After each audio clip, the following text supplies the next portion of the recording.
चाहते हो तो समस्त विषय वासनाओं को विष के समान छोड़ दो। क्षमाशीलता, नम्रता, दया, पवित्रता और सत्यता को अमृत की भांति पियो, अर्थात अपनी जिंदगी में उसे अपनाओ। आगे समझाते हैं कि जो व्यक्ति परस्पर की गई गुप्त बातों को दूसरों से कह देते हैं वे ही दीमक के घर में रहने वाले सांप की भांति नष्ट हो जाते हैं। इसलिए मित्रों के गुप्त रहस्यों को कभी भी प्रकट ना करें, इससे केवल शत्रुता ही पैदा होती है। आगे श्री चाणक्य कहते हैं कि ब्रह्मा जी को शायद कोई बताने वाला नहीं मिला, जो कि उन्होंने सोने में सुगंध, ईख में फल, चंदन में फूल, विद्वानों को धनी और राजा को चिरंजीवी नहीं बनाया। समझाने का तात्पर्य यह है कि सृष्टिकर्ता ने ये कैसी विडंबना की है कि उन्होंने सोने में सुगंध नहीं डाली, गन्ने पर फल नहीं लगाया, चंदन के वृक्ष पर फूल नहीं उगाया और विद्वान को धनवान नहीं बनाया, और इसके बाद राजा को, जो कि सबका प्रजापालक है, उसे दीर्घजीवी नहीं बनाया है। चाणक्य कहते हैं कि अमृत से जीवन को अमरता प्राप्त होती है,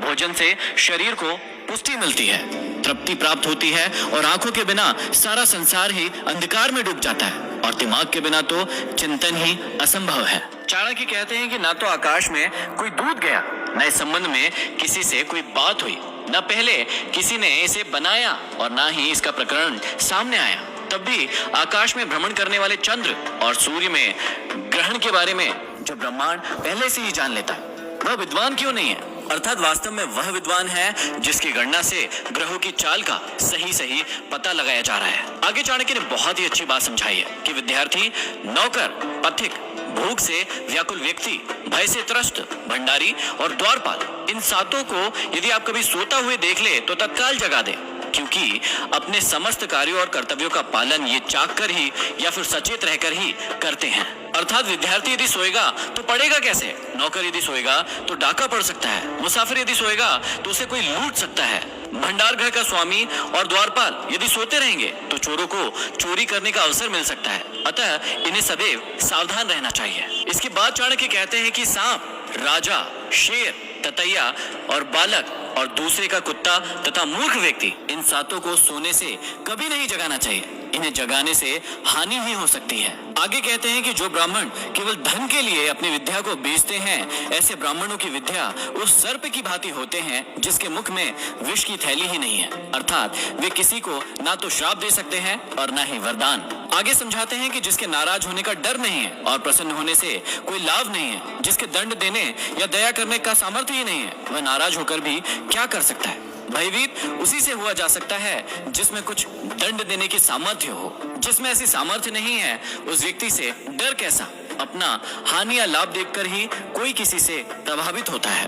विषहीन सर्प को अपनी फन को फैलाकर फुफकार करनी चाहिए। विष के न होने पर भी फुफकार से उसे डराना अवश्य चाहिए। यदि विषहीन सर्प ऐसा नहीं करेगा तो वह अपना बचाव नहीं कर पाएगा, लोग उसे पत्थर मारेंगे। तात्पर्य यह है कि राजा के पास शक्ति चाहे थोड़ी हो पर उसे अपनी शक्ति का दिखावा करके शत्रु को भयभीत अवश्य करते रहना चाहिए। आगे श्री चाणक्य कहते हैं कि जुआरियों की कथा को महाभारत की कथा से जोड़कर दिखाया है कि राजनीतिकारों को जुए की लत से कितना भारी नुकसान उठाना पड़ता है। स्त्री प्रसंग की कथा को रामायण से जोड़कर बताया गया है कि पर स्त्री हरण से कितना बड़ा विनाश होने की संभावना रहती है, और चोर की कथा को श्रीमद् भागवत से जोड़कर भगवान श्री कृष्ण की 16,000 रानियों के रहते हुए भी इंद्रिय निग्रह की भावना का प्रतिपादन किया गया है। भाव यह है कि बुद्धिमान व्यक्ति वही है जो पर स्त्री गमन से दूर रहता है और सदैव अपनी इंद्रियों को संयम में रखने का प्रयत्न करता है। आगे समझाते हैं कि अपने हाथों से गुथी माला, अपने हाथों से घिसा चंदन और अपने हाथों से ही लिखा स्तोत्र, इन सब को अपने ही कार्यों में लगाने से देवताओं के राजा इंद्र की श्री लक्ष्मी भी नष्ट हो जाती है। आगे समझाते हैं कि दरिद्रता के समय धैर्य रखना उत्तम है, मैले कपड़ों को साफ रखना उत्तम है, घटिया अन्न का बना गर्म भोजन भी अच्छा लगता है और कुरूप व्यक्ति के लिए अच्छे स्वभाव का होना श्रेष्ठ है। भाव यह है कि दरिद्रता में यदि धैर्य रखा जाए तो दुख नहीं होता। गरीब व्यक्ति धैर्य पूर्वक अपना समय गुजार लेता है। फटे पुराने मैले कपड़ों को यदि साफ सुथरा करके और उनको अच्छी प्रकार से सीकर पहना जाए तो वे भी अच्छे लगते हैं। ज्वार, बाजरा, जौ, मक्का, इनके जैसे अन्य की भी रोटी यदि गर्म करके बनाई जाए और खाई जाए तो वो स्वादिष्ट लगती है, और अच्छे शील स्वभाव का व्यक्ति यदि कुरूप भी हो तो वो भी अच्छा लगता है। यहाँ पर समाप्ति होती है 9वें अध्याय की। अब हम बढ़ते हैं 10वें अध्याय की ओर। आप सुन रहे थे चाणक्य था छोटा नहीं है, धनवान वही है जो अपने निश्चय पर दृढ़ है, परंतु विद्या रूपी रत्न से जो हीन है वह सभी चीजों से हीन है। चाणक्य कहते हैं कि किसी भी कार्य को संपन्न करने के लिए विद्या बहुत जरूरी है, उसी के द्वारा वह धन प्राप्त होता है। विद्या ही सच्चा धन है। आगे कहते हैं कि अच्छी तरह पैर रखकर चलना चाहिए, कपड़े से छानकर पानी पीना चाहिए, शास्त्र से व्याकरण से शुद्ध करके वचन बोलना चाहिए और मन में विचार करके कार्य को करना चाहिए। समझाते हैं कि विद्यार्थी को यदि सुख की इच्छा है और वह परिश्रम करना नहीं चाहता तो उसे विद्या प्राप्त करने की इच्छा को त्याग कर देना चाहिए।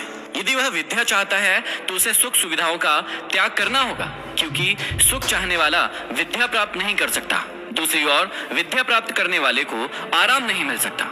आचार्य चाणक्य आगे कहते हैं कि कवि लोग क्या क्या नहीं देखते, स्त्रियां क्या क्या नहीं कर सकती, मदिरा पीने वाले क्या क्या नहीं बकते और कौवे क्या क्या नहीं खाते।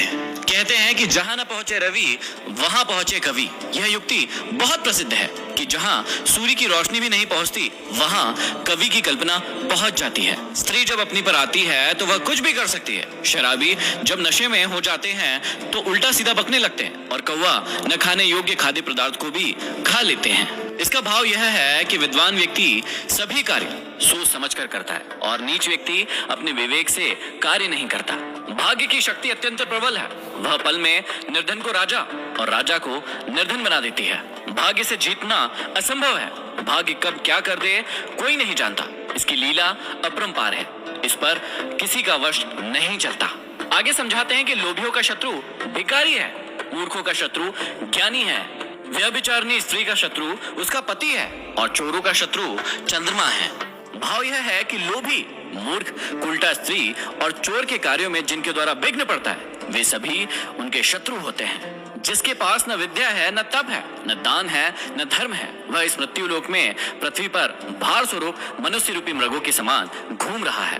वास्तव में ऐसे व्यक्ति का जीवन व्यर्थ है, वह समाज के लिए किसी भी काम का नहीं। चाणक्य कहते हैं कि शून्य हृदय पर कोई उपदेश लागू नहीं होता। जैसे मलयाचल के संबंध से बांस चंदन का वृक्ष नहीं बनता, अर्थात जिस मनुष्य में भावना नहीं, योग्यता नहीं, वह किसी भी प्रकार के उपदेश से लाभ नहीं उठा सकता। जिनको स्वयं बुद्धि नहीं है, शास्त्र उनके लिए क्या कर सकता है। जैसे अंधे के लिए दर्पण का क्या महत्व है। भाव यह है कि जो पूरी तरह मूर्ख है उसके लिए शास्त्र भी कुछ नहीं कर सकता।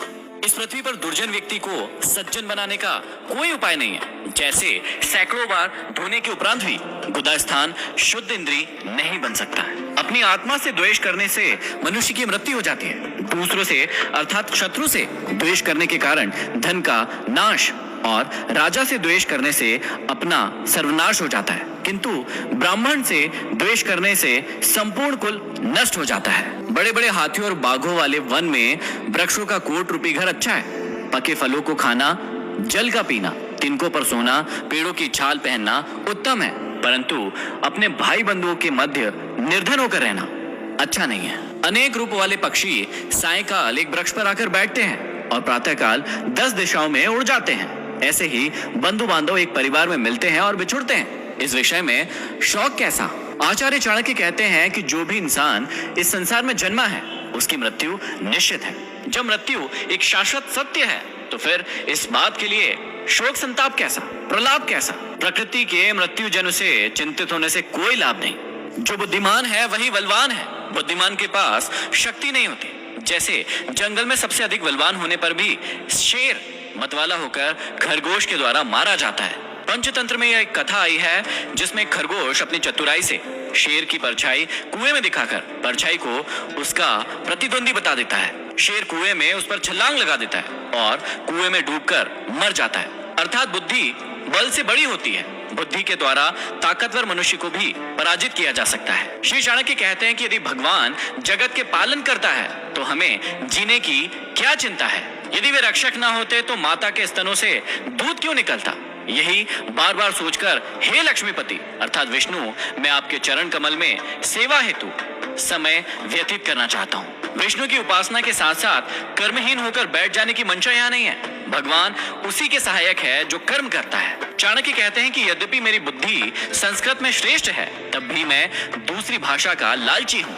जैसे अमृत पीने के बाद भी देवताओं की इच्छा स्वर्ग की अप्सराओं के ओष्ठ रूपी मग को पीने की बनी रहती है। समझाते कि हम भले ही किसी श्रेष्ठ भाषा में पारंगत हो पर दूसरी अन्य भाषाओं को जानने और समझने के लिए हमें सदा प्रयत्नशील रहना चाहिए। इससे हमारा ज्ञान बढ़ता है। अन्य की अपेक्षा दूसरे चूर्ण अर्थात पीसे हुए आटे में 10 गुना अधिक शक्ति होती है। दूध में आटे से 10 गुना अधिक शक्ति होती है। मांस में दूध से 8 गुना अधिक शक्ति होती है, लेकिन घी में मांस से 10 गुना अधिक बल होता है। चाणक्य कहते हैं कि मांस खाने वालों को घृत के सेवन का अभ्यास डालना चाहिए। आज दालें तथा सूखे मेवे भी मांस की पूर्ति कर सकने में सामर्थ्य है। उसमें भी प्रोटीन काफी मात्रा में मिलता है। सब्जियां खाने से रोग दूर होते हैं। दूध से शरीर बलवान होता है। घी से वीर्य अर्थात शक्ति बढ़ती है और मांस खाने से मांस ही बढ़ता है। अतः बल और बुद्धि की शक्ति के लिए घी और दूध का सेवन ही उत्तम है, मांस नहीं। साग सब्जी से रोग तभी बढ़ते हैं जब उन्हें अच्छी प्रकार से धोकर अर्थात शुद्ध करके नहीं लिया जाता। शुद्ध ना करने पर उसमें बाह्य कीटाणु रह जाते हैं जो रोग को बढ़ाते हैं। यहाँ पर समाप्ति होती है 10वें अध्याय की। अब हम बढ़ते हैं 11वें अध्याय की ओर। आप सुन रहे हैं